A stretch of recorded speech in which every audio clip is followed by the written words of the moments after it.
l'époque évoluant, on va se retrouver au début des années 60, on arrive avec une nouvelle génération de créateurs d'effets spéciaux qui sont un peu les fans des créateurs d'effets spéciaux des générations d'avant. Il y en a un qui est devenu connu, son nom ne vous dira peut-être rien, c'est quelqu'un qui me tient à cœur, qui s'appelle Ray Harryhausen, et qui est, à qui j'ai consacré un film, c'est pour ça qu'il me tient particulièrement à cœur, qui était, alors lui, c'était un fan, on peut le dire, de Willis O'Brien, le créateur des effets spéciaux de King Kong. Il adorait ce qu'il faisait, donc il a essayé de faire comme lui, et il a été son assistant, et puis il s'est mis à voler de ses propres ailes, à faire des films en solo avec des dinosaures, des monstres, des histoires mythologiques. Ce qui est important avec ce personnage-là, c'est qu'il ne s'est pas contenté de faire des effets spéciaux, il gérait lui-même l'univers entier de ses films. Il écrivait les histoires, la plupart du temps, il dirigeait lui-même les comédiens lorsqu'il devait affronter les créatures, et donc il marquait de sa patte ses films de telle manière qu'il a créé quasiment un style de film, et que c'est devenu l'idole lui-même de quelques-uns des cinéastes les plus connus d'aujourd'hui, que ce soit Steven Spielberg, Tim Burton, Peter Jackson, l'équipe de Pixar, James Cameron, qui n'arrêtent pas de lui rendre hommage dans leurs films.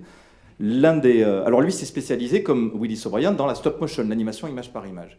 L'une des scènes les plus célèbres qu'il ait réalisées est un vrai tour de force technique, c'est le combat de 3 hommes contre 7 squelettes, dans Jason et les Argonautes, une scène qu'on a revue ensuite dans un tas de films et de bandes dessinées et de jeux vidéo. Très compliqué parce qu'il a tout fait tout seul.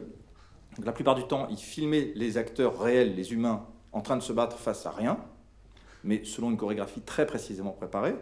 Il projetait cette image sur de petits écrans, et devant ces petits écrans, il animait ces squelettes, qui étaient grands comme ça. Donc il fallait que tout soit synchronisé, donc il projetait image par image, il animait image par image, il refilmait tout ça. Donc il lui a fallu 4 mois et demi pour une scène qui fait même pas 5 minutes à l'écran. Mais le résultat est prodigieux et reste aujourd'hui inégalé.